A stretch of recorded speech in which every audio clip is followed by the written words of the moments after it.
Divine Grace Vedanta Swami Prabhupada ki Jai Vishnupada Paramahans Sarvajaka Acharya His Divine Grace Bhakti Siddhanta Saraswati Swami Prabhupada Maharaj ki Ananta Koti Vaishnavrinda ki Namacharya Vilasa ki Prem se kaho Shri Krishna Chaitanya Prabhu Nityananda Shri Advait Gadadhar Shri Vasadi Gaur Bhaktavrinda ki Shri Shri Radha Krishna Gop Gopinath Shyam Kunda Radha Kunda Giri Govardhan Nam ki Mathura Vrindavan धाम की पुरुषोत्तम क्षेत्र जगन्नाथपुरी धाम की श्री श्री जगन्नाथ बलदेव सुभद्रा मैया की गंगा माई की जमुना माई की भक्ति देवी की तुलसी महारानी की संवेद भक्त वृंद की समस्त गति भक्तों की जय जयकार हो समस्त गति भक्तों की जय जयकार समस्त गति भक्तों की जय जयकार श्री गुरु और बलराम की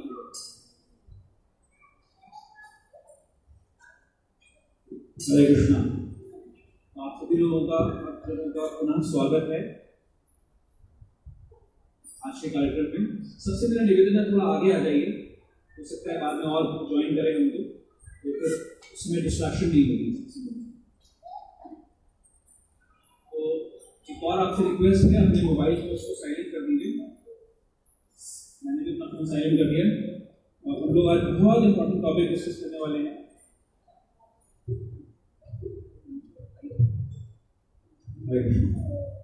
तो सब लोग से निवेदन है कि ध्यानपूर्वक श्रवण करें, जो भी मेरी यथाशक्ति जो भी मैंने गुरुजनों से सुना है आपके साथ शेयर करेंगे। आज का टॉपिक है कर्मकांड, कर्मयोग और भक्ति योग। तो हम इस बारे में चर्चा करेंगे। उससे पहले मैं प्रार्थना करूंगा गुरुजनों को, अगर आपको याद होगा तो ओम ज्ञानतिमिरान्धस्य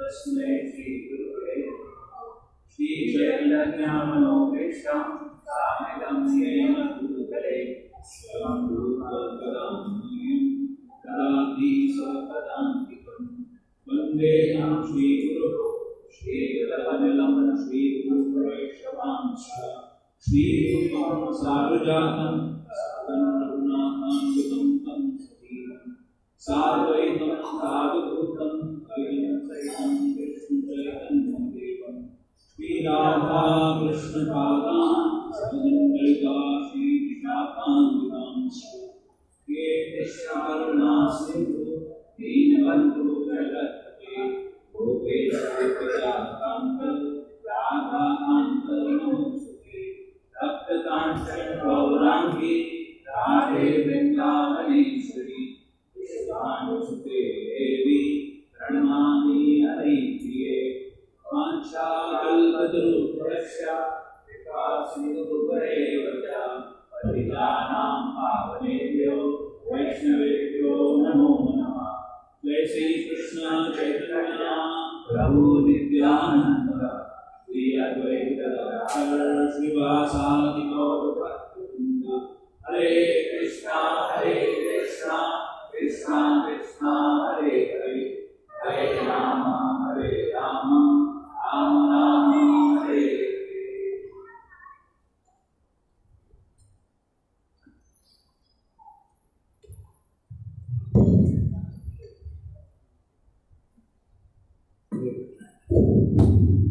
हमारा आज का टॉपिक है कर्म योग और भक्ति योग। हमारी जो आज की चर्चा होगी वो भगवद गीता के पहले 2 अध्यायों पर विशेषकर देखेंगे। जो भगवद गीता का दूसरा अध्याय है उसका नाम है गीता के कॉन्टेंट को संधि बोलते हैं, समरी ऑफ भगवद गीता। नाम क्या है? गीता का सार। तो संपूर्ण गीता के जो विषय हैं वो दूसरे अध्याय के अंदर भगवान के संक्षेप में उनका विवरण किया गया, तो उसके ऊपर हम आधार रखकर चर्चा को करेंगे। आप सब लोग यहाँ पर आते हैं, मेरे ख्याल से कितने लोग यहाँ पर रेगुलरली आ रहे हैं? तो आप सबको कॉन्टेक्स्ट पता है कि गीता में फर्स्ट 2 चैप्टर्स में क्या हो रहा है। पहले चैप्टर में अर्जुन जो है कुरुक्षेत्र के युद्ध में जो सेनाएं एकत्रित हुई है उनका निरीक्षण कर रही है,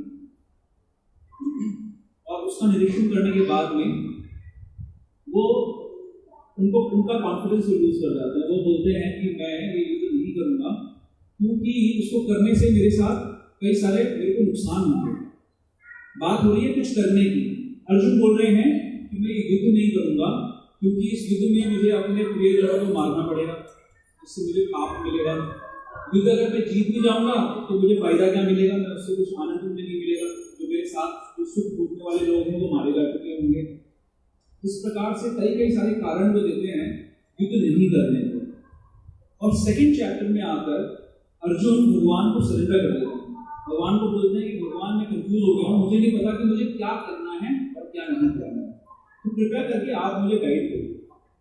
तो भगवद गीता के 2.11 से लेकर 2.30 तक भगवान सांख्य का दर्शन दे रहे हैं। क्या दर्शन दे रहे हैं कि शरीर क्या है और आत्मा क्या है, उन दोनों के बीच में भेद क्या है। फिर अगले 7 श्लोकों में 8 श्लोकों में भगवान अर्जुन की इस बात का खंडन कर रहे हैं कि युद्ध करने से उसको पाप की प्राप्ति होगी, क्योंकि अर्जुन पाप और पुण्य के बारे में सोच रहे हैं। तो 7-8 श्लोकों में उनको बताते हैं कि क्या करने से पाप मिलेगा और क्या नहीं करने से पाप मिलेगा। उसके बाद 2.38 में आकर भगवान निष्काम कर्म योग को रिड्यूस करते हैं, बुद्धि योग को रिड्यूस करते हैं।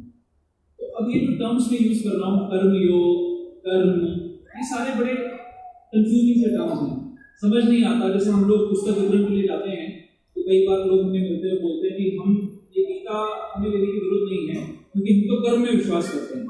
गीता का जो उद्देश्य है वो कर्म का उद्देश्य है, हम कर्म कर रहे हैं इसलिए हम परफेक्ट हैं। पर हो सकता है इसमें थोड़ी सी मिसअंडरस्टैंडिंग हुई, तो उसी मिसअंडरस्टैंडिंग को हम क्लैरिफाई करेंगे। गीता के 2.47 के अंदर भगवान एक बड़ा ही फेमस वर्स कोट कर रहे हैं, आप सबको कईयों को याद होगा, कर्मण्यवाधिकारस्ते मा फलेषु कदाचन, है ना। ये महाभारत सीरियल आया था तो उसमें सबको याद होगा गीता। इसका जो पहला पार्ट है कर्मण्यवाधिकारस्ते, इसका क्या मतलब है कि जीव को कर्म करने का अधिकार है। हर जीव को कर्म करने का अधिकार है, हर समय हम कर्म करते रहते हैं, चाहे या ना चाहे। इनफैक्ट रात को जब हम सोते हैं उस समय भी हमारी श्वास की प्रक्रिया चलती रहती है, तो कुछ कर्म तो चलता रहता है। तो अर्जुन का जो डिलेमा है, अर्जुन की जो कंफ्यूजन है वो ये है कि क्या करूं और क्या ना करूं। गीता का सारा उपदेश आगे कर्म करने पर आधारित है, ठीक है। तो कर्म के कई प्रकार होते हैं, 3 प्रकार होते हैं विशेषकर। एक को कहते हैं विकर्म, एक को कहते हैं सकर्म और एक को कहते हैं अकर्म।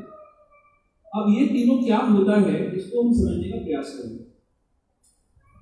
तो प्रभुपाद जी एक बड़ा अच्छा एग्जाम्पल लेते हैं, उसको मैं आपको सामने रखता हूँ और फिर आपको अच्छे से समझना है। प्रभुपाद जी कहते हैं जैसे कोई सैनिक है और वो फ्रंट पे जाता है और 2 देशों के बीच में युद्ध चल रहा है, उस युद्ध में वो दुश्मन देश के सैनिकों का वध कर देता है, ठीक है। कार्य क्या करता है, वध करने का कार्य करता है। एक्टिविटी कर्म क्या है, वध करना एक्टिविटी है। उस एक्टिविटी के बाद उस सैनिक को क्या रिजल्ट दिया जाता है, उसको सरकार इनाम देगी, मेडल्स देगी, उसको प्रेज करेगी। वो कर्म जो उसने किया था, एक्टिविटी करी थी, वो किसके कारण करी थी उसने, सैनिक ने, वो सरकार के लिए यानी गवर्नमेंट के लिए वो एक्टिविटी करी थी। उसने अपना उसका कोई जान पहचान नहीं थी, ना कोई दुश्मनी थी, जिस सैनिक को उसने मारा, उसने कार्य किसके लिए किया, गवर्नमेंट के लिए। तो रिजल्ट क्या मिला उसको, उसका जो कॉज है गवर्नमेंट बन गई, उसका रिजल्ट गवर्नमेंट के पास गया और उसको कुछ उसका बेनिफिट मिल गया, क्योंकि गवर्नमेंट को बेनिफिट मिला तो उसको कुछ बेनिफिट मिल गया। वही सैनिक अब अपने गांव जाता है और वहां पर पड़ोसी से झगड़ा हो जाने पर अपने पड़ोसी का वध कर देता है। तो क्या एक्टिविटी कर रहा है, वध करने की एक्टिविटी कर रहा है। कर्म क्या है, एक ही है ना, एक्टिविटी एक ही कर रहा है। उसके बाद उसके साथ क्या ट्रीटमेंट किया जाएगा, तो जेल में डाल दिया जाएगा। एक्टिविटी तो एक ही है बट रिजल्ट अलग अलग हो गया। तो हम बात कर रहे थे विकर्म, सकर्म और अकर्म। तो ये बहुत ही अच्छा एग्जाम्पल है एक कर्म के ट्रांसफॉर्मेशन का। एक्टिविटी कर्म जो वध करने वाली एक्टिविटी थी, एक सिचुएशन में वो विकर्म बन गई। विकर्म मतलब उसका कुछ गलत रिजल्ट मिला, और एक सिचुएशन में वो अकर्म बन गई, यानी अपने लिए नहीं किया सैनिक ने, किसी सरकार के लिए किया, अथॉरिटी के लिए इस काम किया। मैं यहाँ पर ये बात आपके सामने रखना चाहता हूँ कि कर्म कोई भी हो उसको ट्रांसफॉर्म किया जा सकता है। तो भगवान 2.39 भगवद गीता का 2.39 के अंदर जो कॉन्सेप्ट इंट्रोड्यूस कर रहे हैं वो है बुद्धि योग का कॉन्सेप्ट। तो बुद्धि के द्वारा हम अपने कर्म को ट्रांसफॉर्म कर सकते हैं। ठीक है, ये बात समझ में आ रही है? तो हर कर्म के लिए ऐसी बातें कही जा सकती है। ठीक है, तो अब प्रभुपाद जी ने भगवद गीता के 13.5 में उसके तात्पर्य के अंदर प्रभुपाद जी ने तैत्तिरीय उपनिषद से कोट किया है, बताया है कि हमारी जो चेतना होती है वो चेतना के ऊपर 5 प्रकार के अहंकार उस पर काम करते हैं। 5 प्रकार की चेतना हमारी हो सकती है जो अहंकार के अंदर काम करती है। तो हम उसका धरातल लेके आगे का डिस्कशन करेंगे। तो पहले प्रभुपाद बताते हैं कि सबसे पहले जो चेतना होती है, सबसे निचली जो चेतना होती है, उसको कहते हैं अन्नमय। जैसे पशु होते हैं ना, पशु का क्या कंसिडरेशन होता है? पशु को अगर भोजन मिल जाए तो वो सुखी हो जाए। ये छोटा बच्चा है, जब उसको भूख लगती है तो चिल्लाता है, रोता है, और जैसे ही माँ उसको दूध पिलाती है सैटिस्फाई हो जाता है। तो इस लेवल के जो लोग हैं, जो इस कॉन्शियसनेस में लोग हैं, अन्नमय जो लोग हैं, अन्नमय चेतना वाले जो लोग हैं, उनके लिए परम ब्रह्म कौन है? अन्न है। ठीक है, ये तो हम बात कर रहे थे लोअर एनिमल्स की बात कर रहे थे। अब यहाँ पर तो कोई एनिमल नहीं बैठे हुए हैं, यहाँ पर सारे मनुष्य लोग बैठे हुए हैं। तो यहाँ पर मैं अन्नमय चेतना की बात कर रहा हूँ। तो मैं ये बताना चाहता हूँ कि हो सकता है कि हम लोग भी अन्नमय कॉन्शियसनेस में हैं। आज की डेट में जितना भी राजनीतिक प्रचार, अभी इलेक्शंस का टाइम चल रहा है, राजनीतिक प्रचार हो रहा है, वो किस चीज के लिए हो रहा है? क्या मेन प्रायोरिटी हर कोई समझने की कोशिश कर रहा है? Economic development. हमारे राष्ट्र का इकोनॉमिक डेवलपमेंट होना चाहिए। ये प्रायोरिटी है सरकार में। हर जगह की सरकार ये एजेंडा लेके आती है कि हमारा इकोनॉमिक डेवलपमेंट होना चाहिए। इकोनॉमिक डेवलपमेंट अगर आप देखें शास्त्र की दृष्टि से, तो वो कौन से धरातल पे है? अन्नमय के धरातल पे। कि हमारी जो बेसिक नीड है अन्न, उसको पूरा करना इज इकोनॉमिक डेवलपमेंट। और शास्त्र क्या कह रहा है कि ये किस लेवल के चेतना के लोगों का एजेंडा है इकोनॉमिक डेवलपमेंट? जो पशुवत हैं या बच्चों ऐसी चेतना है। हम इस चीज को आप समझने का प्रयास करेंगे। हो सकता है कुछ आप में से कुछ लोगों को ये बात अच्छी ना लगती हो, बट शास्त्र, हमारा जो वैदिक वाङ्मय है वो इतना डीप है कि हर लेवल के लोगों को तो ये जो कॉन्शियसनेस के लोग हैं, अन्नमय कॉन्शियसनेस वाले लोग हैं, उनके लिए इकोनॉमिक डेवलपमेंट, खाना मिल जाना, ये चेतना होती है। उनके कर्म कैसे होते हैं? इनके कर्म ऐसे होते हैं जिससे इनको खाना मिल जाए, इससे इनका डेवलपमेंट हो जाए, इनकी इंद्रिय तृप्ति हो जाए, हमारी जो अलग अलग इंद्रियां हैं उनका पोषण हो जाए। इस तरीके के उनके सारे काम होते हैं और उसके ऊपर नहीं सोचते। इसके ऊपर की कॉन्शियसनेस क्या होती है? अभी हम पहले पे हैं और 5 लेवल की कॉन्शियसनेस पे हैं। सेकंड लेवल की कॉन्शियसनेस है प्राणमय। प्राणमय क्या है? Power is God. अगर मैं शक्तिशाली हूं, अगर मेरी रक्षा हो रही है, इस शरीर की रक्षा हो रही है, तो वो तो जो शक्तिशाली है वो भगवान है। इसलिए जितने भी लोग शक्तिशाली हैं उनका मैं पूजन करूंगा। मैं पावर को भगवान मानूंगा और मेरे सारे के सारे एंडीवर कैसे होंगे? पावर को प्राप्त करने के लिए होंगे। तो हितोपदेश में एक श्लोक आता है ना, आप सबने सुना होगा, काफी फेमस वर्स है। आहार निद्रा भय वेतनम च सामान्यम एतत् पशुभिर्नाम धर्मो हि तेषाम अधिको विशेष धर्मेण हीना पशुभिः। आहार मतलब खाना खाना, निद्रा सोना, भय यानी अपनी रक्षा का प्रयास करना, और मैथुन सेक्स करना, ये 4 चीजें कॉमन हैं मनुष्यों में और पशुओं में। धर्मेण हीना पशुभिः समाना। और धर्म जो है वही डिफरेंशिएटर है, वही भेद करता है मनुष्यों से पशुओं को। तो धर्म क्या है? हिंदू मुस्लिम सिख ईसाई धर्म नहीं है। ये तो बदले जा सकते हैं। आज मैं हिंदू हूँ, कल मैं मुसलमान बन सकता हूँ, परसों मैं ईसाई भी बन सकता हूँ। ये ऐसी चीजें हैं जो मैं कभी भी बदल दूंगा। धर्म शास्त्र बोलता है धर्म एक ऐसी चीज है जो आपसे अलग नहीं की जा सकती। जैसे पानी का धर्म क्या होता है? पानी में क्या ऐसी चीज है जिसको पानी से अलग कर दिया जाए तो पानी पानी नहीं रहेगा? तरलता, लिक्विडिटी। अगर पानी में से तरलता को हटा दिया जाए या तो वो भाप बन जाएगा या वो बर्फ बन जाएगा। तो पानी का धर्म तरलता है। इसी प्रकार मनुष्य का धर्म है प्रेम, और उस प्रेम का लक्षण है सेवा। तो सारे मनुष्य किसी ना किसी की सेवा करते हैं। हम ऑफिस में जाके काम करते हैं, गृहिणियां घर पे जाके घर पे प्रसाद बनाती हैं, अपने बच्चों का देखरेख करती हैं। क्यों करती हैं ये सब काम? क्यों करते हैं हम सब काम? किसी से हम प्रेम करते हैं, उसकी सेवा करना चाहते हैं। तो धर्म का विषय है कि सेवा किसकी करी जाए ताकि हमारे को आनंद की प्राप्ति हो। तो आहार, निद्रा, भय, मैथुन, ये हितोपदेश में भी यही बात कही जाती है। तो अन्नमय और प्राणमय। प्राणमय कॉन्शियसनेस कैसी है कि मेरी रक्षा कैसे हो, पशु के लिए। इसके बाद आती है मनोमय। मनोमय स्टेज क्या है? मनोमय स्टेज का मतलब है कि हमारी मेंटल स्पेकुलेशन करने की कॉन्शियसनेस हो गई है। नहीं, भगवान कुछ भी नहीं है। एक तरफ कष्ट दिख रहे हैं तो प्रश्न मन में आ रहा है कि संसार में इतने कष्ट क्यों हैं? हम फिलोसॉफिकल हो जाते हैं। तो हम ये देख सकते हैं, हम दार्शनिक हो जाते हैं। दार्शनिक स्तर पे हम क्या देखते हैं कि समाज में कुछ चीजें गड़बड़ हैं, उनमें कुछ प्रॉब्लम्स हैं, लेकिन हमें उसके आंसर्स नहीं पता, हमें सोल्यूशन नहीं पता। तो हम अपनी मर्जी से कुछ भी उसका निवारण निकालने की कोशिश करते हैं। जैसे प्रभुपाद जी का फिर से एक उदाहरण देता हूँ। आप लोगों को पता है जब कार लॉन्च की गई थी, जिस समय कार का इन्वेंशन हुआ था, उससे पहले लोग कैसे आते जाते थे? घोड़ों की गाड़ियां होती थी, ठीक है? तो प्रॉब्लम क्या होती थी कि जब घोड़े चलते थे तो सड़कों पर लीक कर देते थे, यानी पार्टी कर देते थे, तो इससे सड़कें गंदी हो जाती थी। तो जब कार को लॉन्च किया गया तो उसका प्रचार इस प्रकार से किया गया कि this is pollution less vehicle. Can you imagine? Pollution less vehicle. आज की डेट में सबसे ज्यादा पॉल्यूटेंट क्या चीज है? कार।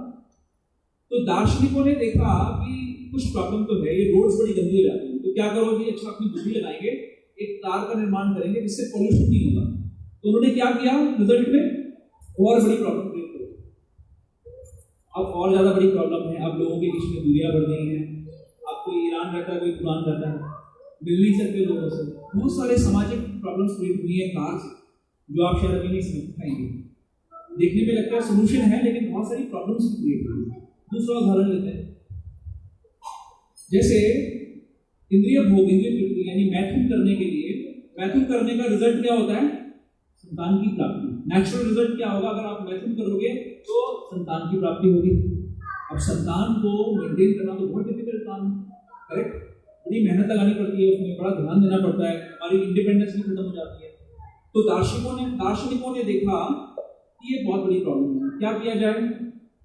अच्छा चलो, एक सोल्यूशन तो ये है कि बच्चों को मार देना चाहिए, अबॉर्शन करो, एक सोल्यूशन है, करेक्ट?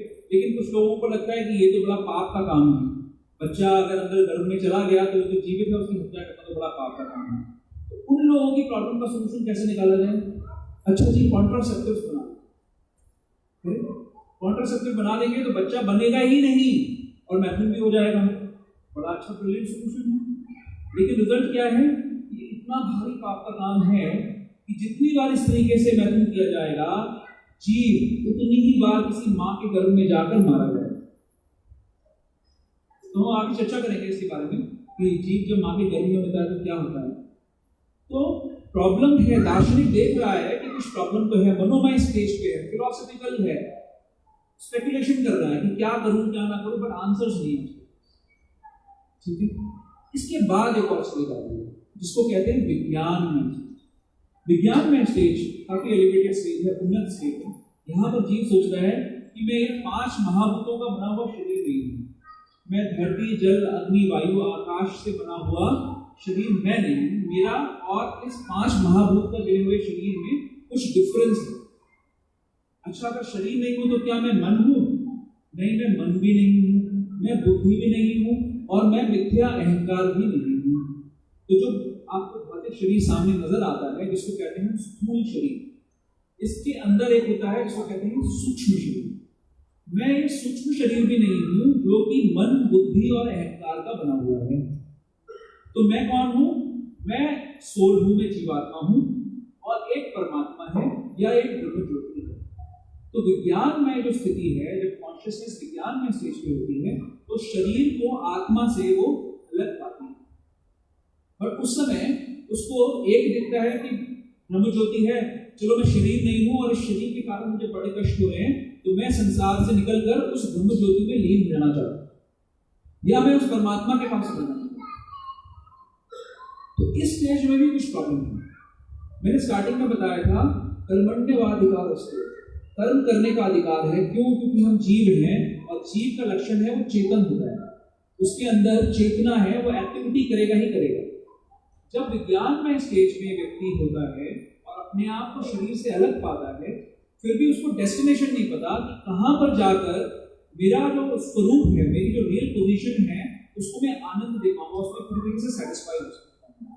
तो वो कहां तक की बात सोचता है कि मैं ब्रह्म ज्योति तक पहुंच जाऊंगा, ब्रह्म ज्योति जो भगवान का प्रकाश है उसमें लीन हो जाऊंगा, तो वहां पर जाकर मैं इस संसार के कष्टों से निकल जाऊंगा, कष्ट नहीं मिलेंगे।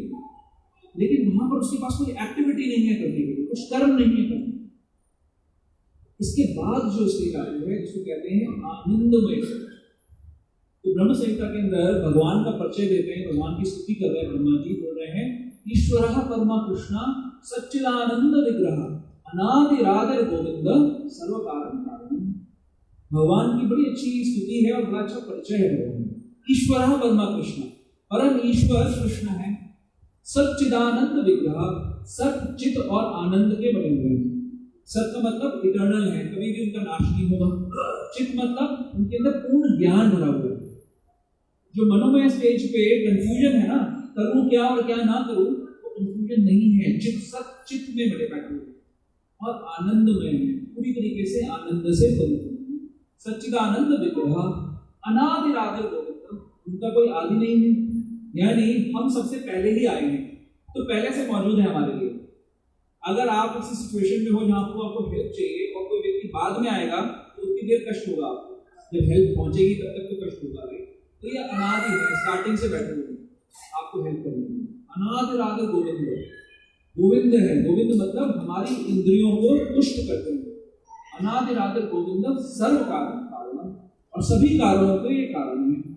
तो ये जो ईश्वर का परिचय है, इसमें सत चित और आनंद तीन चीजें एक साथ आ रही हैं। विज्ञान में स्टेज में सत और चित तो है, इटर्निटी तो है, नॉलेज तो है, बट आनंद नहीं है, पूर्ण आनंद नहीं है। आनंद भी है बट पूर्ण आनंद नहीं है। तो आनंद में स्टेज में जो चेतना होती है, उसमें जीव समझ जाता है कि मैं भगवान का नित्य दास हूं। शास्त्र कहता है जीवेर स्वरूप है कृष्णेर नित्य दास। जीव जो है उसका स्वरूप है वो कृष्ण का नित्य दास है। तो नित्य दास जो होता है, दास का काम क्या होता है? स्वामी की सेवा करना होता है। तो दास जब ये समझ जाता है कि मैं दास हूं, तो वो ऑनेस्टली स्वामी की सेवा करता है, और जब वो ऐसा करता है तो स्वामी के आनंद में वो पार्टिक करता है, उसको भी आनंद की प्राप्ति होती है। तो हम बात कर रहे थे कर्म विकर्म और विकर्म सकर्म और अकर्म, राइट? तो स्टार्टिंग की जो तीन स्टेजेस हैं, इसको कहते हैं, पहली स्टेज क्या बताई मैंने आपको? अन्नमय। दूसरी स्टेज प्राणमय, और तीसरी मनोमय। इन तीनों स्टेजेस में कुछ ब्रह्म का रियलाइजेशन तो है। एक स्टेज में अन्न ब्रह्म है, एक स्टेज में पावर को ब्रह्म मान लिया, भैया भगवान से सारी शक्ति आती है, और एक में मनोमय स्टेज पे हम जाते हैं। इन तीनों स्टेजेस में एक सबसे बड़ी समस्या क्या है कि इसमें हमारे जीवन की जो मुख्य समस्याएं हैं उनका समाधान नहीं होता। इन तीन स्टेजेस में हम जीव को रखते हैं, जब चेतना इन स्टेजेस में है तो जीव की जो मुख्य समस्याएं हैं उनका समाधान नहीं होता। कौन सी मुख्य समस्याओं का समाधान नहीं होता? जन्म, मृत्यु, जरा और व्याधि। अन्नमय स्टेज में अन्न ब्रह्म है, अन्न प्राप्त किया, संतुष्ट हो गए, फिर दोबारा अन्न की इच्छा हुई, फिर अन्न प्राप्त किया, संतुष्ट हो गए, लेकिन परम पिता के हम दास हैं, उसके लिए कुछ काम करना है, ये अकल में नहीं आया, ये समझ में नहीं आया, तो परमानेंट सोल्यूशन नहीं मिला। तो कर्म करने का नेचुरल रिजल्ट है कि उसका कुछ रिएक्शन मिलता है। तो जब हम सकर्म करते हैं, यानी अच्छे कर्म करते हैं, अभी तो जो दो उदाहरण मैंने दिए थे आपके सामने, कौन से दो उदाहरण लिए थे मैंने? एक तो कॉन्ट्रासेप्टिव्स का उदाहरण लिया था, करेक्ट? तो उसमें जो बात हुई थी वो विकर्म की बात हुई थी, यानी ऐसा काम करना जो शास्त्रों के विरुद्ध है। ऐसा काम करने से हमारे को कुछ पाप की प्राप्ति होगी, पाप फल की प्राप्ति होगी, और हम नीचे की तरफ जाएंगे, अधोगति में जाएंगे, यानी अन्नमय स्टेज से भी नीचे चले जाएंगे। या अन्नमय स्टेज पे रहेंगे। ये तो विक्रम की बात होगी। भगवान जो गीता के दूसरे अध्याय में चर्चा कर रहे हैं वो सारी की सारी चर्चा कर रहे हैं सकर्म की और सकर्म के ऊपर, विक्रम की तो बात ही नहीं कर रहे। भगवान कहते हैं इसी अध्याय में, नेहा विक्रमनाशोऽस्ति प्रत्यवायो न विद्यते स्वल्पमपि अस्य धर्मस्य त्रायतो भक्ति। मतलब सकर्म के मार्ग पर, निष्काम कर्मयोग के मार्ग पर चलने वाला व्यक्ति अगर थोड़ा सा भी प्रोग्रेस करता है तो उसकी महान भय से रक्षा होती है। कौन से महान भय से रक्षा होती है? आपको पता है महान भय क्या होता है? क्या है महान भय? एक बोल मृत्यु और जन्म मृत्यु जरा व्याधि। और कोई सजेशन किसी का? नहीं, महान भय है इस मनुष्य जीवन से छूट जाना। क्योंकि मनुष्य योनि एक ऐसा व्हीकल है जहां पर आप जन्म मृत्यु जरा व्याधि के प्रश्नों को समझ सकते हो और उससे निकल सकते हो। तो ये महान है। अगर इस निष्काम कर्म योग जो भगवान कर्म की बात कर रहे हैं करेंगे भी, उस मार्ग पर अगर हम थोड़ी सी भी प्रगति करते हैं तो हम महान भय से बच जाएंगे। यानी अगर इस जीवन में अपने आप को परफेक्ट नहीं भी कर पाए तो भी दोबारा जन्म किसमें मिलेगा? मनुष्य में, उससे नीचे नहीं जाएंगे। तो क्या होगा? अपॉर्चुनिटी बनी रहेगी भगवान के धाम को जाने की, इस संसार से, कष्ट के संसार से निकलने की अपॉर्चुनिटी बनी रहेगी। तो जो 3 स्टेजेस है, अन्नमय, प्राणमय और मनोमय, इसमें रहता हुआ जीव जन्म मृत्यु जरा व्याधि के संकटों से बच नहीं सकता। तो भागवतम के 30वें स्कंद के 31वें अध्याय में कपिल भगवान जो है बहुत ही ग्राफिक डिस्क्रिप्शन करते हैं, यानी बहुत ही दृष्टांत सुंदर बताते हैं कि किस प्रकार से जीव की स्थिति होती है जब वो माँ के गर्भ में होता है। कई बार कोई सोच सकता है कि चलो बुढ़ापा एक कष्ट है, मृत्यु तो कष्ट है, पर चलो कोई बचता ही नहीं बताने के लिए कि कैसा कष्ट हुआ, बीमारी भी चलो कष्ट है, लेकिन जन्म कितना बड़ा कष्ट है। अगर आप इसको पढ़ेंगे, अगर आपके पास भागवतम नहीं है तो आप सबको श्रीमद् भागवतम लेनी चाहिए। उसमें ऐसे ऐसे गूढ़ रहस्य बताए गए हैं जिसको पढ़कर आपकी जीवन की समस्त समस्याओं का समाधान है। तो 31वें अध्याय में कपिल मुनि बता रहे हैं कि जीव किस प्रकार से माँ के गर्भ में पनपता है। तो पहली रात्रि को जब शुक्राणु और रज मिलता है तब जीव क्रिएट हो जाता है पहले दिन में। 5वें दिन एक बुलबुले का स्वरूप ले लेता है। 10वें दिन एक अंडे का स्वरूप उसके अंदर आ जाता है, अंडे जैसा एक मांस का टुकड़ा सा बन जाता है। 1 मास के अंदर उसका सर बन जाता है। 2 मास के अंदर उसके हाथ, पैर और शरीर के अंग बनने लगते हैं। 3 मास के अंदर उसके नाखून, त्वचा, उसका मुंह, आंखें, कान, सब चीजें बन जाती हैं। शरीर के जो 9 छिद्र हैं सारे बन जाते हैं। गुदा और उपस्थ सब चीजें उसके 3 महीने में बन जाती हैं। 4वें महीने में, 5वें महीने में उसको भूख प्यास लगने लग जाती है। 6वें महीने के अंदर जब जीव आता है माँ के गर्भ के अंदर तो वो सीधे कहते हैं उसको राइट हैंड की तरफ माँ के गर्भ में बढ़ने लग जाता है। पर उस समय वो किस स्थिति में होता है? उसके हाथ, मुंह, नाक सब बन चुके हैं, उसको प्यास भी लग रही है। तो माँ जो खाती है उससे उसका पोषण होता है। तो जब वो पोषण होता है तो वो अपना मल मूत्र भी त्याग करता है। तो कहाँ त्याग करता है? कहीं बाहर जाता है टॉयलेट में? अंदर ही वहीं पे त्याग करता है। उसी जगह पे मल मूत्र त्याग करता है जहाँ पर वो रहता है। और उसी मल मूत्र को जब वो त्याग करता है तो वहाँ पर तरह तरह के कीटाणु जन्म ले होते हैं। और वो कीटाणु क्योंकि भूखे होते हैं तो उसकी कोमल त्वचा को काटते हैं, खाते हैं। और जीव को इतनी ज्यादा पीड़ा होती है कि उसमें मूर्छित होता रहता है। वो हिलना चाहता है लेकिन इंटेस्टाइन से, अतड़ियों से जकड़ा हुआ होता है, एक झिल्ली में चिपका हुआ होता है, मूव नहीं कर पाता है। 6 महीने में जो उसको कष्ट का अनुभूति होना शुरू होता है तो 10वें महीने तक उसको चलता रहता है।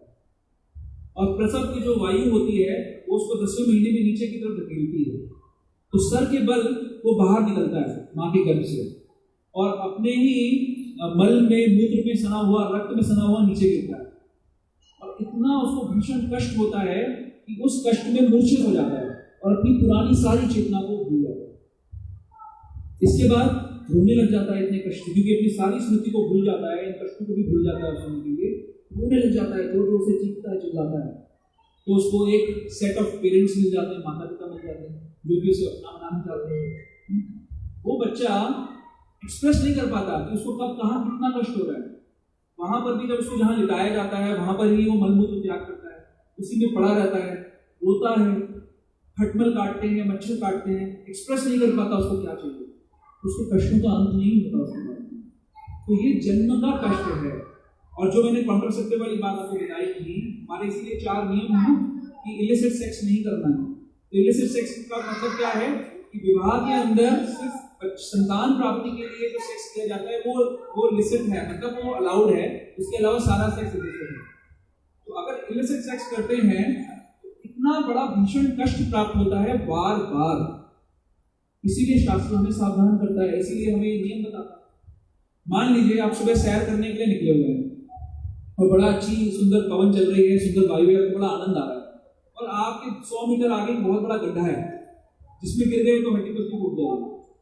कोई व्यक्ति आपको आगे बताए कि देखिए सावधानी से जाइए, आगे गड्ढा है, तो आप क्या करोगे? कोई व्यक्ति कह सकता है कि अरे तुम मेरे आनंद में विघ्न डाल रहे हो, मुझे ऐसा मत बताओ, मैं चल रहा हूं बड़े आनंद में हूं, और वो चलता चला जाएगा। तो क्या उसका हर्ष होगा? वो गड्ढे में गिरेगा। तो हमारे शास्त्र माँ के समान है, जो हमारे कोई जितने जगह जगह पे गड्ढे हैं ना, उनसे हमें सावधान करते हैं। लेकिन कई सारे सो कॉल्ड इंटेलिजेंट लोग आज की डेट में उस सावधानी को, उस वार्निंग को सुनना नहीं चाहते, इग्नोर कर देते हैं। तो इग्नोर करने से क्या वो गड्ढे में नहीं गिरेंगे? गिरेंगे कि नहीं गिरेंगे? वो डेफिनेटली गिरेंगे। तो कष्ट किसको होगा? वार्निंग देने वाले को या गिरने वाले को? गिरने वाले। तो जो दया दिखा रहा है, जो शास्त्र का ज्ञान बांट रहा है, उसको सुनना बहुत हमारे लिए आवश्यक है। तो अन्नमय, प्राणमय और मनोमय जो स्टेज पे लोग हैं, उनको जन्म, मृत्यु, जरा और व्याधि का सोल्यूशन नहीं मिलता। इसीलिए आवश्यक है कि हम इस स्तर से ऊपर उठें। तो इस स्तर पे ऊपर उठने के लिए मोटिवेशन कहां से आएगा?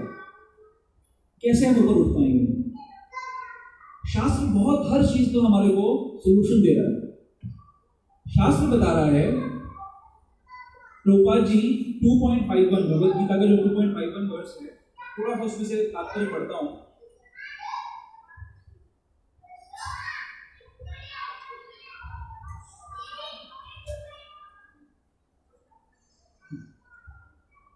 ध्यान से सुनिए।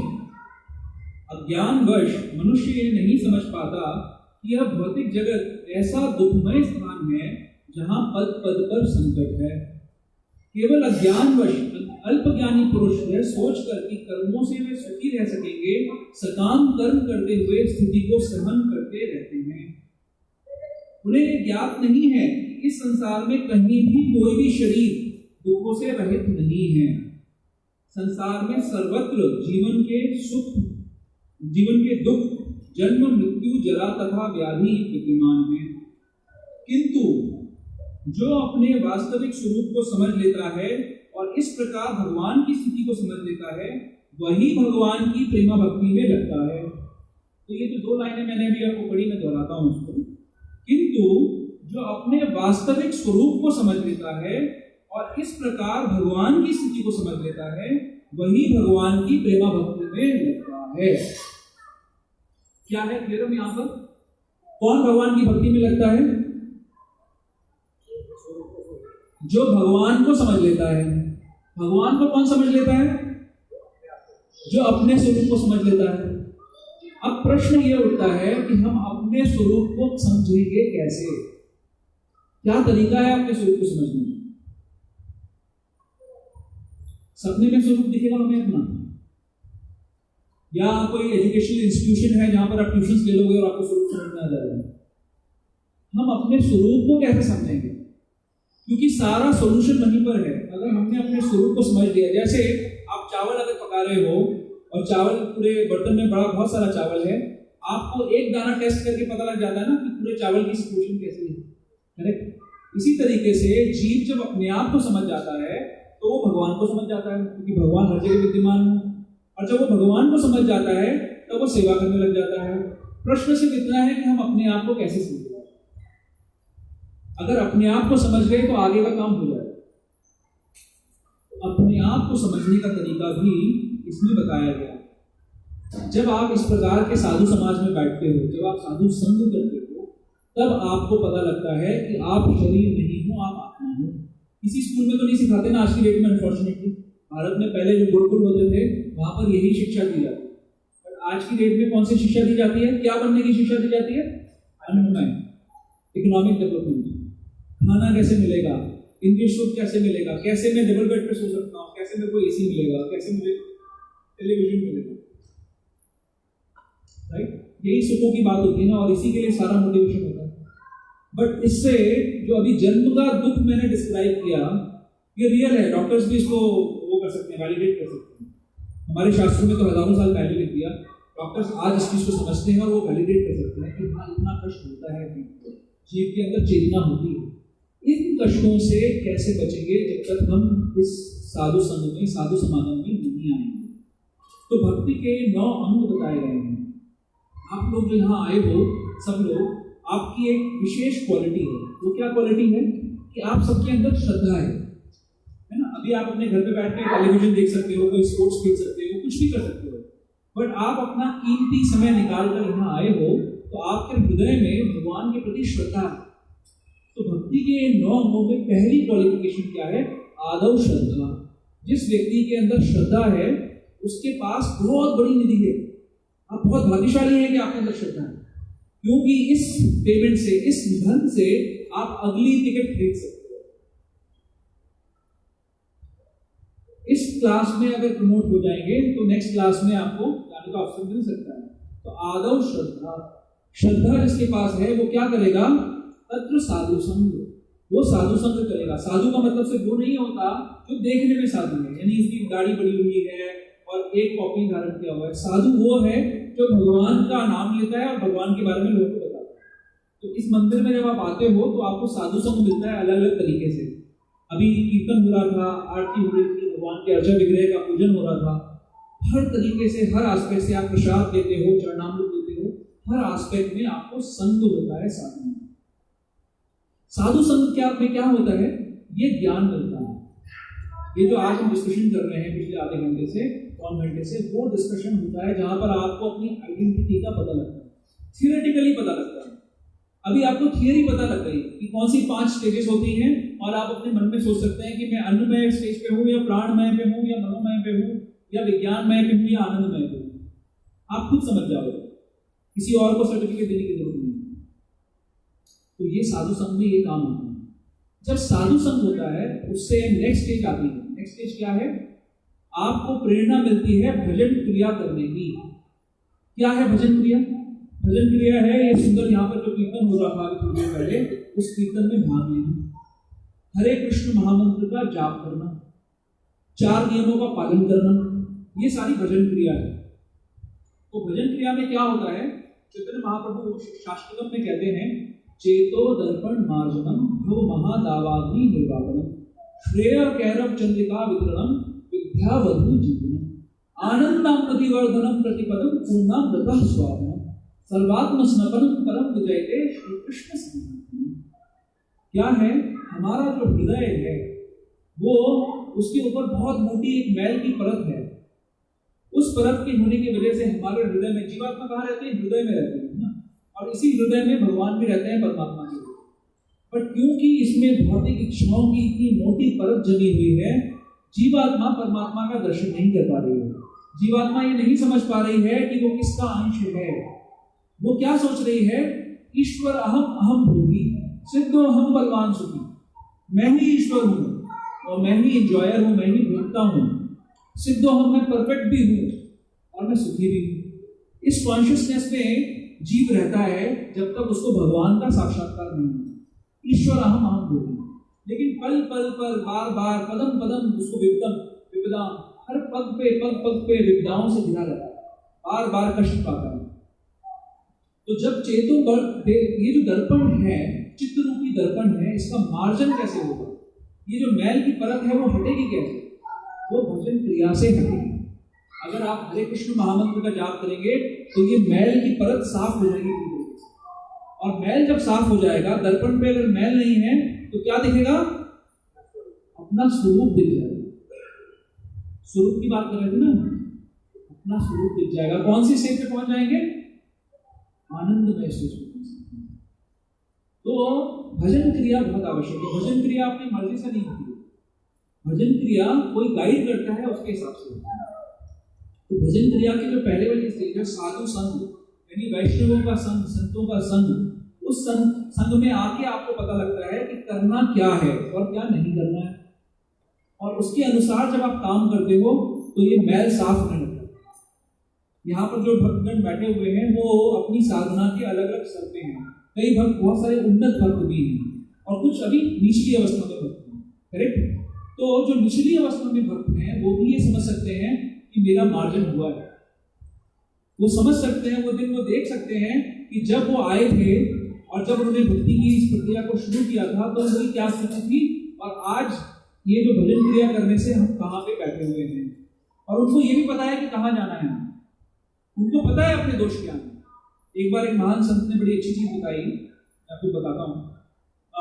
आप लोगों ने उसकी कथा सुनी होगी, जब समुद्र मंथन होता है और देवता और असुर समुद्र का मंथन कर रहे हैं, तो जब मंथन होता है तो पहली चीज क्या निकलती है उसमें से? विष निकलता है। उसके बाद क्या निकलता है?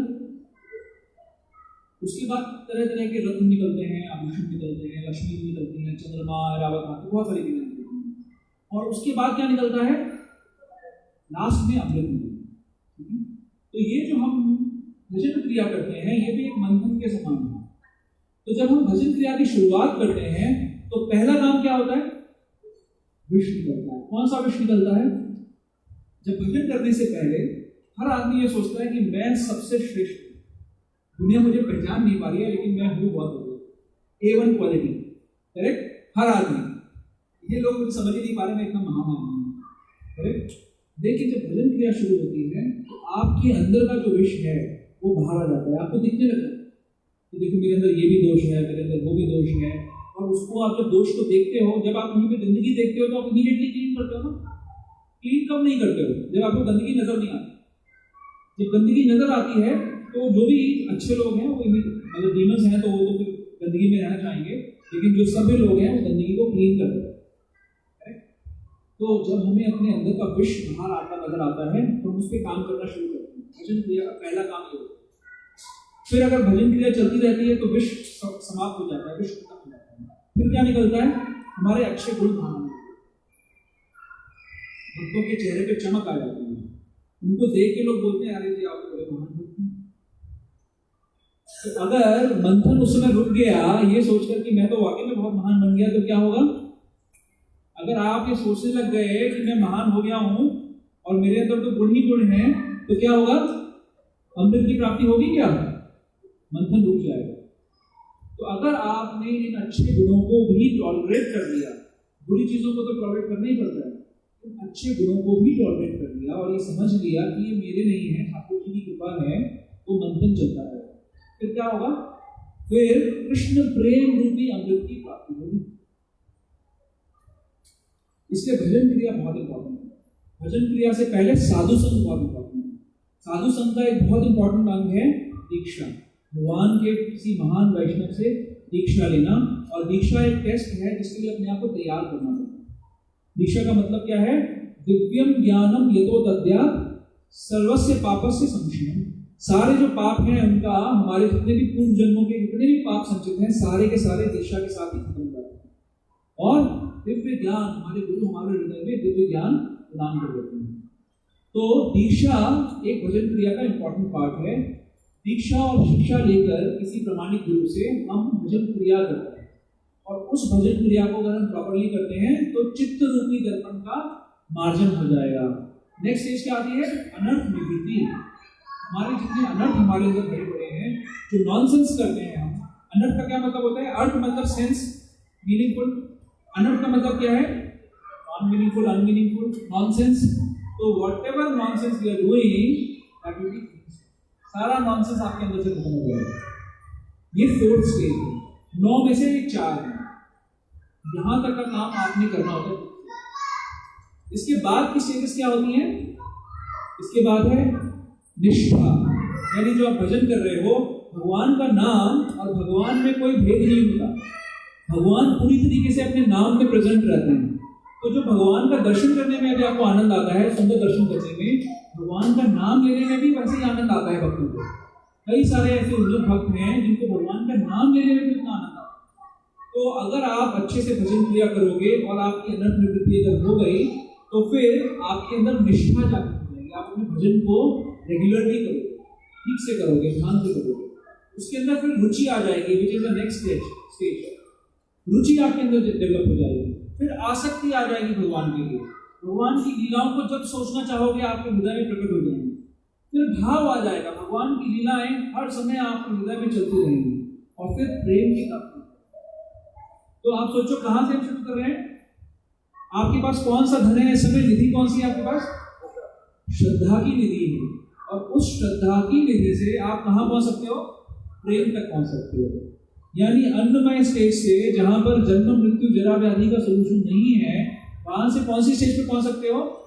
आनंदमय की स्टेज पे पहुंच सकते हो, जहां पर सारे के सारे सॉल्यूशंस हैं, सारी प्रॉब्लम सॉल्व हो जाएंगी।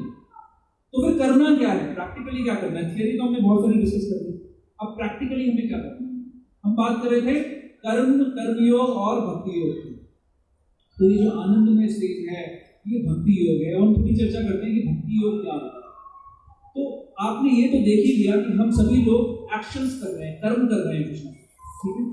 कर्म का जो बेस है वो हमारा इंटेंशन है, हमारी जो इच्छा है, हमारी जो चेतना है, वो कर्म का बेस है। हमारी जिस प्रकार की इच्छा होती है उस प्रकार से हमारे को कर्म का फल मिलता है। अगर हम सोल्जर वाले एग्जाम्पल पे जाएं तो कर्म अगर उसने सरकार के लिए किया, गवर्नमेंट के लिए किया, तो उसका फल उसको अच्छा मिल रहा है, इसको कहते हैं अकर्म। और अगर वही कर्म, किसी को मारने का कर्म उसने अपने खुद के लिए किया, तो उसको उसका बुरा रिजल्ट मिल रहा है, उसको उसका पनिशमेंट मिल रहा है। तो कर्म एक हो सकता है, लेकिन चेतना जो कर्म के पीछे है, अगर हम उसका सुधार कर लें तो कोई भी कर्म भगवान की भक्ति भी बन सकता है, कोई भी कर्म विकर्म भी बन सकता है, कोई भी सकर्म बन सकता है। तो सकर्म कर्म में फायदा है क्या? सकर्म क्या होता है? शास्त्रों के द्वारा अनुमोदित कर्म को हम सकर्म कहते हैं। जैसे कि आपको बताया जाए कि किसी का स्वास्थ्य सही नहीं है, क्योंकि उसके पुराने जन्मों के कर्मों के हिसाब से उसको थोड़ी सी बीमारी आनी थी, इसलिए उसको स्वास्थ्य ठीक नहीं है। शास्त्र में बताया गया कि सूर्यदेव को अगर आप प्रणाम करोगे या अश्विनी कुमारों की पूजा करोगे तो आपको स्वास्थ्य लाभ प्राप्त होगा। तो स्वास्थ्य वो क्या हमेशा चलता रहेगा? खत्म हो जाएगा, राइट? मृत्यु के साथ हमें दोबारा दूसरा शरीर लेना पड़ेगा। तो सकर्म करने में क्या परमानेंट फायदा मिल रहा है? नहीं मिल रहा है। शास्त्रोक्त जो कर्म है, जिसमें कि आप किसी भी पूजा को कर अपनी जो प्रॉब्लम्स का टेम्पररी सोल्यूशन ढूंढ रहे हो, वो टेम्पररी ही है, उसमें परमानेंट सोल्यूशन नहीं मिल रहा आपको। पॉइंट ये है कि जब तक हम जन्म मृत्यु जरा व्याधि का सोल्यूशन नहीं ढूंढते हैं, तब तक सारे सोल्यूशंस बेकार हैं, हमारे कोई काम नहीं आएंगे। तो अकर्म कैसे करना है? तो सबसे पहले जो हम छोटी सी शुरुआत कर सकते हैं वो क्या कर सकते हैं? सबसे पहले हर आदमी, हर व्यक्ति यहाँ पर जो बैठा है वो भोजन प्राप्त करता है अपने आप को मेंटेन करने के लिए। तो भोजन प्राप्त करने की क्रिया को कैसे हम अकर्म बना सकते हैं? बहुत सिंपल तरीका है। आप अपने घरों में जो भोजन बनाते हो वो इस प्रकार से, पहले तो पता करो कि भगवान को क्या पसंद है। तो भगवान क्या कह रहे हैं? पत्रम पुष्पम फलम तोयम यो मे भक्त्या प्रेक्षति। मेरे को पत्र अच्छे लगते हैं, पत्ते अच्छे लगते हैं, जल अच्छा लगता है, वो आप मुझे प्रदान कर सकते हो, फल दे सकते हो। वो नहीं कहते कि आप मुझे फिश दे सकते हो, वो ही नहीं कह रहे आप मुझे चिकन दे सकते हो, मटन दे सकते हो, वो नहीं कह रहे हैं कि मुझे आप प्याज लहसुन दे सकते हो। तो भगवान को जो ऑफर किया जा सकता है, अगर आप अपने घर में वो भोजन पकाते हो और भगवान को ऑफर करते हो, तो वो क्या होगा? विकर्म होगा, अकर्म होगा या सकर्म होगा? कौन सा? अकर्म। करेक्ट? बहुत सिंपल प्रोसेस है ना। पहली चीज आप इसको करने से जो खाना बनाते समय हमारे से जो अपराध होते हैं, जो जीव हत्या होती है, उसके पापों से भी हमारे को छुटकारा मिलता है। और जब भगवान, मैंने बताया भगवान एब्सोल्यूट है, पूर्ण है, तो अपने नाम में भी है, अपने प्रसाद में है क्या भगवान? अपने प्रसाद में भी है। तो जब आप भगवान का संग करोगे तो क्या हो जाएगा? कृष्णमय बन जाओगे, क्लीन हो जाओगे। जब आप गंदे होते हो तो आप साबुन का इस्तेमाल करते हो, साबुन क्लीन होता है। साबुन का इस्तेमाल किया, क्लीन चीज का इस्तेमाल किया तो गंदगी दूर हो गई। तो संसार का सबसे क्लीन क्या है? कृष्ण। तो जब आप कृष्ण का संग करते हो उनके प्रसाद के रूप में, तो अंदर से क्या हो जाओगे? Clean, most clean person. तो आप स्वच्छ हो जाओगे। दूसरा काम क्या कर सकते हो? अपने घर पर भगवान के शुद्ध नाम का उच्चारण कर सकते हो। शास्त्र कहता है तृतीयाध्यायते विष्णु त्रेतायाम युक्तो मखे द्वापरे परिचार्यं कलो तदहरि कीर्तना। सतयुग में 1,00,000 वर्ष की आयु में 30,000 साल अगर आप तपस्या करोगे तो भगवान की प्राप्ति होगी। त्रेता में 10,000 साल की आयु है, उसमें से 1,000 2,000 साल की यज्ञ करोगे तो भगवान प्रकट होंगे और आपको उनके सानिध्य का लाभ मिलेगा। द्वापर में जाकर अगर आप भगवान की 24 घंटे अर्चना करोगे तो आपको भगवान की प्राप्ति होगी। और यही काम अगर आप कलयुग में भगवान का नाम ले लेते हो तो भगवान की प्राप्ति हो जाएगी। तो कोई है यहाँ पर तो 30,000 साल तपस्या कर सकता है, या 30 साल कर सकता है, या 30 मिनट भी कर सकता है। अगर हमें बोल दिया जाए कि 30 सेकंड एकदम सीधे बैठ जाओ, हिलना नहीं, हम नहीं करते हैं। तो तपस्या करना बहुत मुश्किल काम है। कईयों को लगता है कि हम तो ध्यान करते हैं, ध्यान में हमारा रस है, लेकिन क्या वो ध्यान हमको कहीं ले जा रहा है? क्या वो ध्यान उस प्रकार से हो रहा है जैसा भगवान ने बताया है? तो वो वेस्ट ऑफ टाइम है, क्योंकि कलयुग में हो नहीं सकता। ध्यान, यज्ञ, अर्चना मुश्किल से हो सकती है, बट वही रिजल्ट भगवान का नाम लेने से आसानी से मिल सकता है।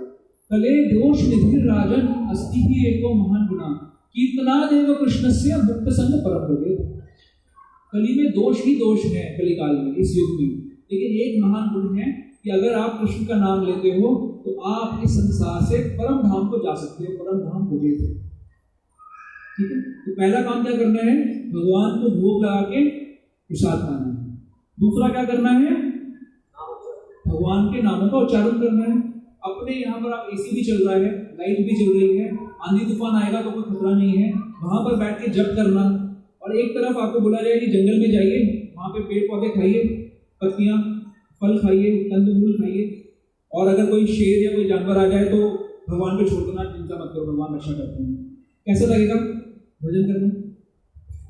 और एसी में बैठ के ठाकुर जी के सुंदर विग्रह के सामने हरे कृष्णा हरे कृष्णा कृष्णा कृष्णा हरे हरे हरे राम राम राम हरे हरे, कितना सरल है। दूसरा काम हरि नाम करना है, भगवान का नाम लेना है। प्रभुपाद जी कहते हैं मिनिमम 16 माला करनी चाहिए। 16 माला करने में सिर्फ 1.25 घंटे लगते हैं नॉर्मली। आप लोग 2 माला से शुरू कर सकते हैं, 4 माला से शुरू करते हैं, अगर अभी आप नहीं कर रहे हैं 10-15 मिनट लगा सकते हैं। भगवान ने 24 घंटे दिए हैं, उसमें से सिर्फ 15 मिनट भगवान के लिए दे सकते हैं, और धीरे धीरे 16 माला पे जा सकते हैं। तीसरा काम क्या करना है? हम लोग सबसे ज्यादा आसक्त होते हैं अपने धन से, और आसक्त होना किससे चाहिए? भगवान से। धन देता कौन है? तो उस भगवान के द्वारा दिए गए धन को, जिससे हम भगवान से भी ज्यादा आसक्त हैं, उसको भगवान की ही सेवा में अगर हम लगाएं तो क्या होगा? आसक्ति धन से दूर करके भगवान में पहुंच जाएगा। तो हर कोई अलग अलग स्तर पे जो है कुछ अपना धन भगवान की सेवा में, यहाँ पर मंदिर में इतनी सुंदर व्यवस्था होती है, इतने सारे भक्त लोग आपके लिए सारी व्यवस्था बनाते हैं, सारा अरेंजमेंट्स करते हैं, उनके लिए आप दक्षिणा दे सकते हैं। एक चीज होती है दान, दूसरी चीज होती है दक्षिणा। क्या फर्क है, किसी को पता है इसके बीच में? दान किस भाव से दिया जाता है कि सामने वाले को मेरे दान की आवश्यकता है, इसको मैं कृपा कर रहा हूं, उसको दान देता। और दक्षिणा किस भाव से दी जाती है कि अगर ये व्यक्ति मेरा दिया हुआ कुछ स्वीकार करेगा तो मेरा कल्याण, इसके स्वीकार करने से मेरा कल्याण। तो दान नहीं, दक्षिणा करनी है। यहाँ पर जो है वो उन्नत है, भगवान के पास ज्यादा है। तो अगर वो आपका दिया हुआ धन स्वीकार करते हैं तो उसमें आपका कल्याण होगा और आपकी आसक्ति उस धन में कम होगा। तो ये 3 मैं छोटी छोटी चीजें आप लोगों से निवेदन कर रहा हूँ, अगर आप इसको करोगे तो बहुत ही आसानी से ये अन्नमय स्टेज से इकोनॉमिक डेवलपमेंट, क्योंकि ये सब तो भगवान अपने आप ही कर रहे हैं। आपकी जिनके भी संतानें हैं, कोई भी संतान आपको अर्जी तो लिख के देते नहीं होंगे ना कि माँ मेरे लिए आज रोटी बना देना, या मेरे फ्यूचर के लिए आप पैसा इकट्ठा कर देना, कोई नहीं करता ना। सारे माता पिता दिन रात इसी चिंता में होते हैं कि कैसे उनके बच्चे का भरण पोषण हो। तो जब हम भौतिक माता पिता होते हुए अपने बच्चों का भरण पोषण करते हैं तो क्या हमें चिंता करनी चाहिए? भगवान सारा इकोनॉमिक डेवलपमेंट कर देंगे अगर वो प्रसन्न हो गए तो। नहीं तो नहीं तो धरती जो है वो सारे अन्न को अपने अंदर समेट लेगी। भागवतम के चौथे स्कंद में पृथु महाराज की कथा आती है, जिसमें पृथु महाराज धरती को दंड दे रहे हैं क्योंकि वो अन्न नहीं प्रोड्यूस कर रही है। तो धरती क्लैरिफाई कर रही है कि आप राजा हैं और आप देख रहे हैं कि आपके जो लोग हैं प्रजा भजन नहीं कर रही, तो मैं क्यों अन्न दूं? तो अगर भगवान तुष्ट नहीं होंगे तो आपको कुछ नहीं मिलेगा, आप कितना भी प्रयास करोगे। अगर भगवान संतुष्ट हो गए तो आपका हर कार्य, आपका किया हुआ हर एंडिवर सफल हो सकता है। तो हमें क्या करना है? कौन सी 3 बातें मैंने बताई? क्या क्या करना है? पहला, जोर से भगवान को भोग लगाकर भगवान का प्रसाद ग्रहण करना है। दूसरा, पवित्र नाम का उच्चारण करना है। तीसरा, दक्षिणा देनी है, यथाशक्ति जितना देंगे भगवान उसको आपको और ज्यादा सक्षम बनाएंगे और देने के लिए। ठीक है, तो इसी के साथ तो सबको समझ में आ गया भक्ति योग क्या है। भक्ति योग को करने के लिए क्या करना पड़ेगा? चेतना को बदलना पड़ेगा। कर्म आप वही करते रहेंगे, अपनी चेतना को बदल देंगे तो भक्ति योग हो जाएगा। अगर वैसा नहीं करेंगे तो क्या होगा? भव बंधन हो जाएगा, जन्म मृत्यु जरा व्याधि का बंधन हो जाएगा। ठीक है, तो इसी के साथ हमारे पास अभी थोड़ा सा टाइम है, अगर किसी को कोई प्रश्न है। हरे कृष्ण।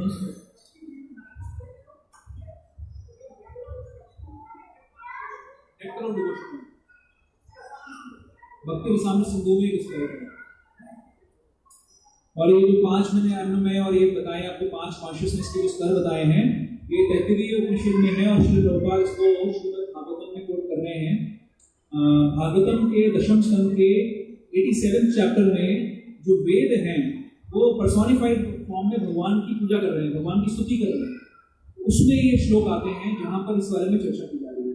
गीता में भी भगवान ने गीता में भी 13वें अध्याय के 5वें श्लोक में इसका वर्णन किया है प्रभुपाद जी ने, आप लोग पढ़ सकते हैं। किस किस के पास गीता है? भगवत गीता किसके किसके पास है? माय गॉड, आप में से कई सारे लोग हैं कि वो गीता में नहीं है। गीता एक ऐसी चीज है जो अपनी अपनी एक पर्सनल कॉपी होनी चाहिए हर किसी के पास। अगर भगवान ने इतना कष्ट करके गीता को बोला है और आपके है ही नहीं, तो आप कैसे सोच रहे हो कि संसार से निकल सकते हो? तो यहाँ पर बुक स्टॉल लगा है बाहर, आप सबसे मेरा निवेदन है, छोटा सा बहुत छोटी सी दक्षिणा है 130 रुपए की, एक गीता लीजिए अपने लिए पर्सनल कॉपी, उसको पढ़िए। गीता एक पुस्तक में ये 10 किताबों के बराबर है। जितनी बार पढ़ेंगे उतनी बार गहराई में चले जाएंगे आप, और ज्यादा अच्छे रियलाइजेशन आएंगे आप। 700 श्लोक होते हैं मात्र इसके अंदर। अगर आप 2 श्लोक रोज पढ़ेंगे तो आपको 5 मिनट भी नहीं लगेगा। 2 श्लोक रोज पढ़कर 1 साल के अंदर आप पूरी गीता को पढ़ सकते हैं और फिर दोबारा शुरू कर सकते हैं। और विश्वास मानिए, जब 2 श्लोक पढ़ना शुरू करेंगे तो फिर 8 श्लोक रोज पढ़ना चाहेंगे। इतनी सुंदर गीता सबके पास होनी चाहिए।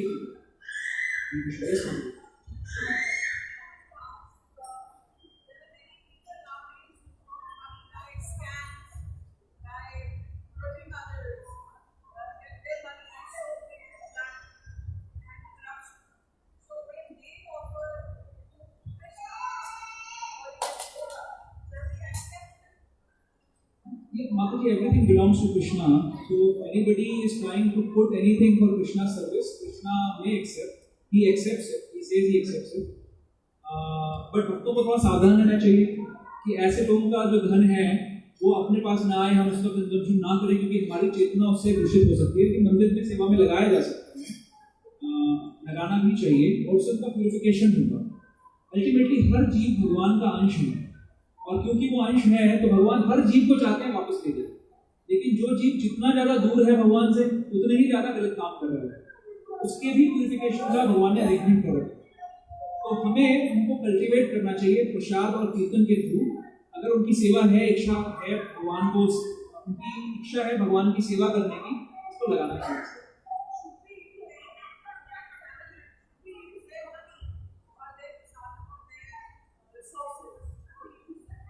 How can we use? We should engage it in the service of Krishna.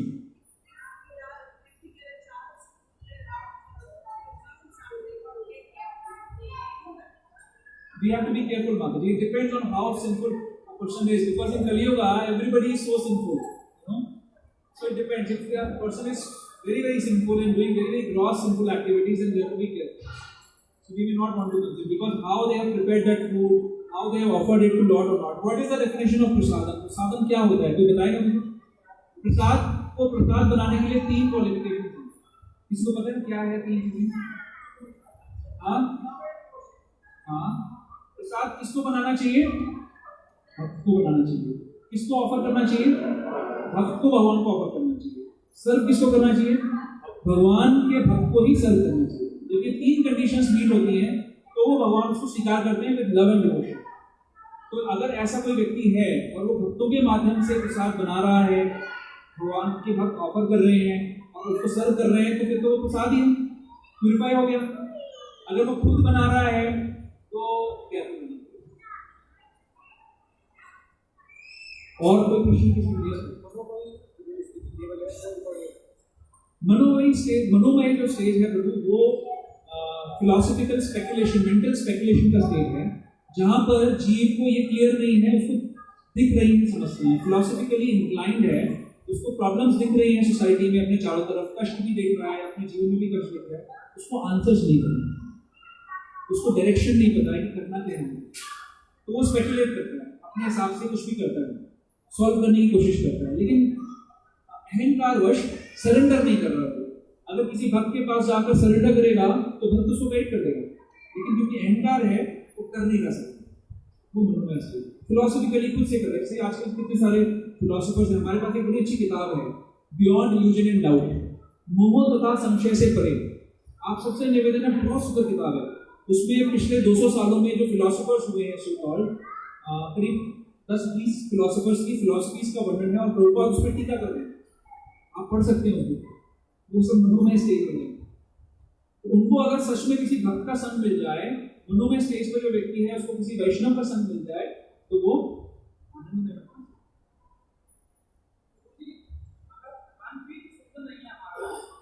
क्या है?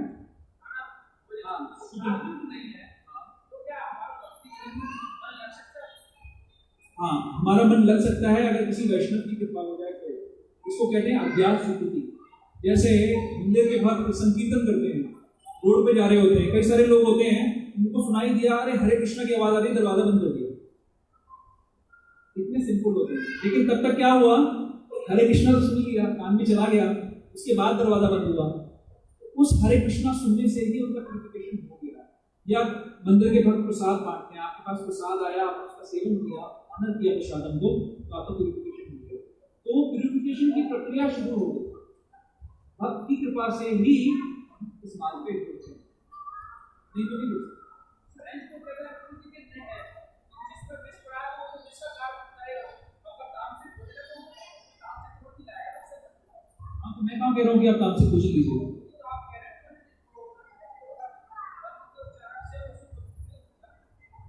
नहीं, मैंने नहीं कहा कि मंत्र के उच्चारण से काम से भोजन शुरू हो जाएगा. मैंने ये बात नहीं कही है, वो विचार करने वाली बात है आप जो कह रहे हैं. मैंने ये कहा है कि भगवान को ऑफर करने से, वो विद लव एंड डिवोशन, प्रेम से अगर भगवान को ऑफर करते हैं तो भगवान अपनी हर इंद्रियों से हर काम को कर सकते हैं. तो भगवान जब उस भोजन को देखते हैं, दृष्टिपात करते हैं, तो उसका सारा जो कल्मश है वो निकल जाता है, वो प्यूरिफाई हो जाएगा. भगवान ने ज्ञान दिया है कि सात्विक भोजन ऐसे बनेगा, हम वैसे बना ही नहीं रहे तो भगवान तो हम नहीं करेंगे. तो मैंने ज्ञान दिया, उसको ज्ञान को फॉलो ही नहीं करना. हम तो सात्विक ही बनाना पड़ेगा प्रभु जी. प्रभु जी का एक्चुअली क्वेश्चन मुझे आप फिर से बताइए, शायद मैं समझ नहीं पा रहा आपका प्रश्न. आप फिर से बोलिए आपका प्रश्न. कहने का मतलब ये है कि अगर हम सात्विक भोजन नहीं कर रहे तो हमारा सात्विक भगवान की भक्ति में कैसे लगता है? बिल्कुल सही बात कह रहे हैं प्रभु, आपकी बात एकदम सही है. ये प्रश्न नहीं है, प्रभु जी का कमेंट है कि अगर हम सात्विक भोजन नहीं करते हैं तो हम सात्विक क्रिया में नहीं लग सकते, और ये सही बात है. तो सात्विक भोजन क्या होता है? सात्विक भोजन होता है भगवान का प्रसाद. यानी कोई अगर किसी को मछली खाना पसंद है और वो सोचे कि मैं मछली खाना चाहता हूँ और मैं भगवान को मछली का भोग लगाऊंगा, तो क्या भगवान मछली स्वीकार करेंगे? नहीं करेंगे. तो वो सात्विक नहीं है, उसको स्वीकार भी नहीं करेंगे, उससे हमारा कल्याण भी नहीं होगा. तो जो भगवान ने विधि बताई है उस प्रकार से भगवान को भोग लगाकर अगर हम प्रसाद पाते हैं तो हमारा कल्याण. ठीक है प्रभु, यही आप सुनना चाह रहे हैं? एक समस्या हाँ, जैसे हम प्रसाद बनता है, हाँ, तो एल्युमिनियम के बर्तनों में बनता है, हाँ, एल्युमिनियम के बर्तन जी, अगर हम परिवर्तन ही नहीं लाए, हम प्रभु मेरा आपसे निवेदन है कि अगर हो सकते हैं भक्तों के सिस्टम में ज्ञान ना हुआ हो, अगर आप अरेंज कर सकते हैं वैसे बर्तन, लोहे के, स्टील के या पीतल के, ये आपके पास सही है।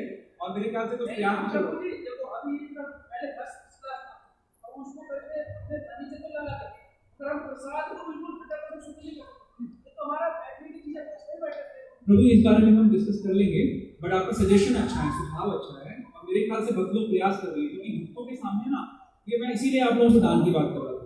अभी देखिए कि हमारा ये मंदिर जो बनना है, एक पॉइंट तो आपको फील करूंगा, तो हमारा जो मंदिर बनना है अभी हमारे को भगवान के ऊपर एक छत लगानी है। हम तो खैर क्या छत लगाएंगे, भगवान अपने आप लगाएंगे, लेकिन हमें प्रयास करना है कि भगवान का मंदिर बने।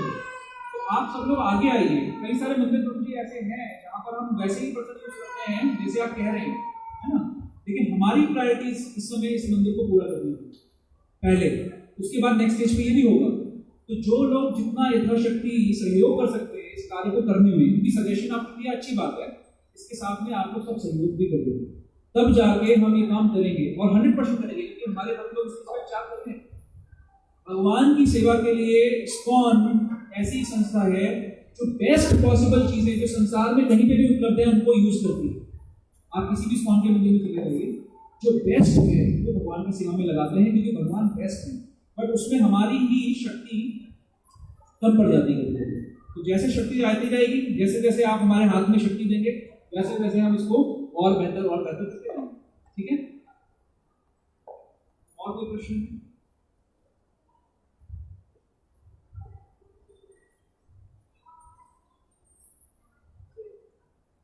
हरे कृष्णा।